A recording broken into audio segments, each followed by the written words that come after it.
Sous la lumière tamisée d'un jour discret, la sphère fragile d'un pissenlit suspend son souffle. Chaque filament, tendu comme un vœu muet, s'apprête à rompre avec l'instant. C'est une attente, une tension douce entre le départ et l'ancrage, entre la terre et l'air.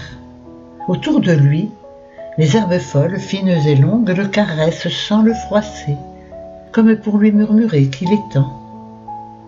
Le vent n'est pas encore passé, mais déjà l'idée du voyage palpite au cœur de cette couronne laiteuse.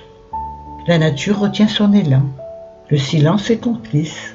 On devine le passage du temps dans cette immobilité apparente comme un soupir retenu.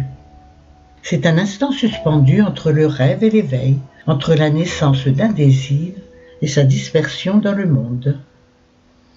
Le vent n'est pas encore passé, mais tout en ce monde semble l'appeler. Il est l'absent le plus présent. Sur la tige frêle, le pissenlit tend ses bras de soie vers un souffle qu'il devine sans l'entendre.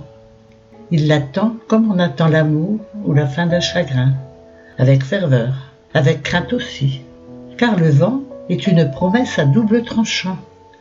Il emporte, il disperse, mais ne revient jamais sur ses pas. C'est lui le grand sculpteur de l'instant, le chorégraphe de l'invisible. Rien ne le retient, et pourtant tout le désire. Il ne parle jamais, mais il sait faire parler les choses. Une graine arrachée, et voilà qu'un voyage commence, sans carte ni retour. Le pissenlit le sait. Il n'a pas besoin d'un grand tumulte, juste d'un frisson, d'un soupir léger, pour que le monde bascule.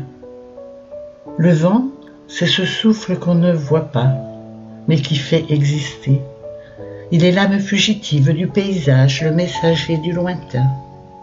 Et dans ce chant immobile, c'est lui qui donne sens à l'attente. Le pissenlit ne résiste pas. Il offre son corps à la dispersion avec la grâce de ceux qui savent que se perdre, parfois, c'est se trouver ailleurs.